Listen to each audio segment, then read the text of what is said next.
Está con nosotros Andrés González Obando, él es el director ejecutivo de la Cámara Nacional Inmobiliaria. Director, buenos días, bienvenido. Muy buenos días, Andrea. Un saludo también para Felipe, para Paula, para el doctor Juan Carlos. Muy feliz de estar acá en este programa. Qué bueno que esté con nosotros para aclararnos todas esas inquietudes que ustedes tienen, y básicamente hay una que es prioridad en el sector inmobiliario y es ese impuesto que tendrían las ganancias ocasionales. ¿Cuál es la posición de ustedes en este sentido? Listo, claro que sí, Andrea, pero antes que nada un saludo también a las personas que nos acompañan, obviamente a los televidentes, a las personas que nos acompañan también por medios digitales. Nosotros desde la Cámara Nacional Inmobiliaria, gremio que representa el sector de la vivienda y la administración de inmuebles en Colombia, pues digamos que hemos sentado varias posiciones frente a la reforma tributaria. Y no estamos llamando como tal a una situación de alerta o de pánico, porque también hemos visto una buena voluntad en el gobierno nacional en temas de mediación, de abrir un debate, y creo que eso ha sido muy positivo para todos los sectores y todos en realidad lo estamos sintiendo. Pero es supremamente importante también que ese debate, sobre todo en el sector inmobiliario, pues se presente respetando y teniendo en cuenta que el derecho constitucional a la vivienda pues es un derecho fundamental. Entonces, finalmente, cuando hablamos de implicaciones, cuando hablamos de generar un aumento en el impuesto de ganancias ocasionales, que en este momento, pues, en un principio se hablaba del 39% sobre una tarifa marginal, ahorita, bajo negociaciones que hemos hecho los gremios también y los congresistas, pues se ha estado conversando de una disminución al 15% de ese impuesto. ¿Qué es lo que pasa? Que finalmente es un impuesto extraordinario, ¿cierto? Claro. Nosotros no vendemos inmuebles todos los días, ni invertimos en inmuebles todos los días, y finalmente es una tarifa alta. En algún momento, el doctor Juan Carlos acá me puede, reforzar, hubo como tal un tema de que este impuesto era exactamente igual al de impuesto de tarifa de renta de personas naturales. ¿Qué pasó? Que había una evasión altísima, nadie lo pagaba y se buscaba cómo generar como tal, digamos, métodos de ahorro de una manera ilegal. ¿Qué buscamos en este momento desde la Cámara Nacional Inmobiliaria entonces? Primero, buscar ojalá que se mantenga como tal ese mismo porcentaje del 10% que se tiene hoy, y en caso de que se busque como tal pues ese incremento en los 5 puntos, pues que esos 5 puntos no se vayan como un impuesto, sino propiamente como una contribución para apoyar el sector inmobiliario propiamente, especialmente en la construcción y arriendo de viviendas de estratos 1, 2 y 3. Es decir, que esos mismos recursos que se van a generar en el incremento, pero que tengan una destinación especial, porque lo que ocurre es que cuando es un impuesto general, eso va al Fondo General de la Nación, mientras que cuando hablamos de una contribución puntual, eso tiene una destinación específica. Sí, señor. Y finalmente, ¿qué es lo que pasa? Que hoy en el sector tenemos un déficit de vivienda de 5.1 millones, entonces hay 5.1 millones de hogares que no tienen cómo encontrar como tal un espacio, y también es muy importante que tengamos en cuenta, ustedes ahorita hablan de las cifras, hoy hay una, digamos, una dificultad como tal en los inmuebles para arriendo. Creo que es algo que hemos venido escuchando todos desde el sector. Yo les doy una cifra, ¿ustedes saben cuánto tiempo se está demorando un inmueble que entra a una inmobiliaria en ser arrendado? Menos de una semana. Es decir, inmediatamente llega ese inmueble, inmediatamente es arrendado en el área metropolitana. ¿Cómo le parece? Andrés, bueno, con estas cifras que usted nos entrega, ¿cuál sería entonces el panorama de que esos mismos recursos se inviertan en temas como arrendamiento si la oferta finalmente está muy baja? Sí, la oferta está muy baja, pero cuando hablamos del sector, pues finalmente eso también puede iniciar desde la cadena. Ahorita, por ejemplo, desde la semana pasada está acá el presidente de la Asociación de Ingenieros de Antioquia, y ellos también hablan incluso de la necesidad de tener un presupuesto, porque con el presupuesto que hoy tienen eventualmente pues se pueden presentar riesgos en las obras. Entonces, ¿qué hablamos? Nosotros no solamente hablamos de que esos recursos vayan propiamente a inmobiliarias, no, hablamos de que vaya toda la cadena del sector, iniciando como tal desde la construcción, porque hoy finalmente el déficit se da también porque no hay inmuebles para vender ni para arrendar.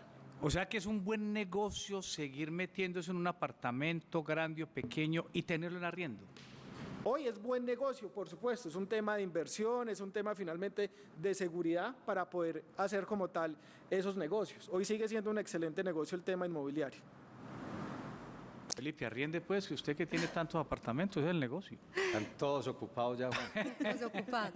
Director, ¿a dónde llegarían esos fondos del 5% a los que usted se refiere en ese cobro por ventas ocasionales? ¿Directamente al Ministerio de Vivienda Sí. o cómo operaría? Sí, como nosotros lo estructuramos es que sean manejados directamente del Ministerio de Vivienda y además digamos que tiene un tema muy importante porque el gobierno Petro pues siempre tiene un muy buen componente social, entonces creemos que nuestra propuesta puede ser debidamente aceptada y analizada.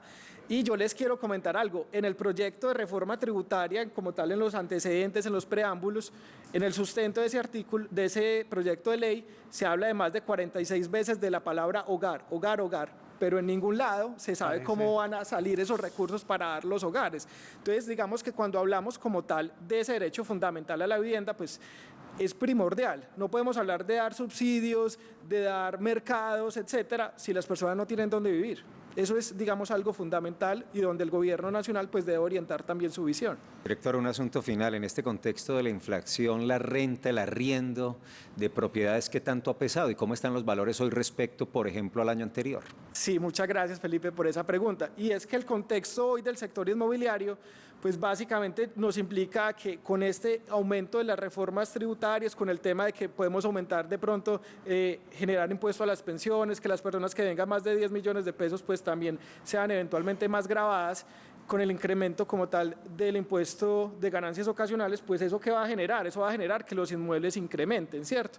Y estamos como en una especie de caldo de cultivo, donde entonces hablamos de que hay una tasa de inflación del 11%. Además de eso, subieron las tasas de interés. ¿Eso qué va a generar, estimados compañeros? Que finalmente los precios de los inmuebles van a subir muchísimo, y esas 5.1 millones de personas que hoy no tienen hogar, pues lo van a hacer más difícil. Entonces, la reflexión es, no pensemos solamente que esos impuestos pues van a generar como tal un incremento en el recaudo nacional, sino que también van a alejar ese sueño a las personas de poder conseguir un hogar.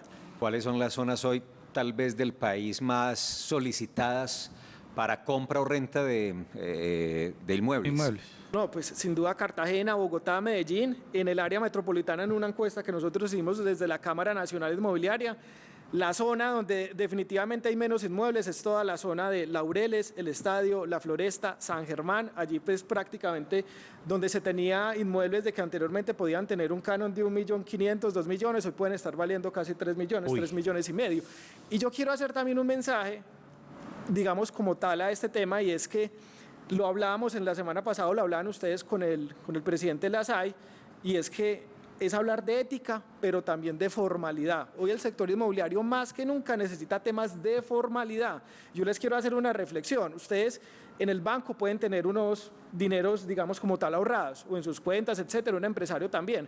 Pero cuando hablamos de la venta de un inmueble o de un arriendo, estamos hablando de que un inmueble puede valer 400, 500 millones de pesos. ¿Y a quién se lo estamos entregando para que nos lo administre? ¿O a quién se lo estamos entregando para que nos venda? Entonces el llamado también es que para generar tranquilidad en el sector... Formalizar eso. Formalizarlo. Con las agencias y con claro. Sí, señor. Y para hablar de un poco de formalidad en el sector, pues qué bueno poder arrendar y vender por medio de las inmobiliarias formales. Y eso obviamente implica que también empecemos a analizar desde la lupa, porque son muchas las estafas, y yo creo que hemos hablado incluso en este espacio también de estafas, de temas de inmuebles y de arrendamiento que finalmente terminan golpeando al consumidor final.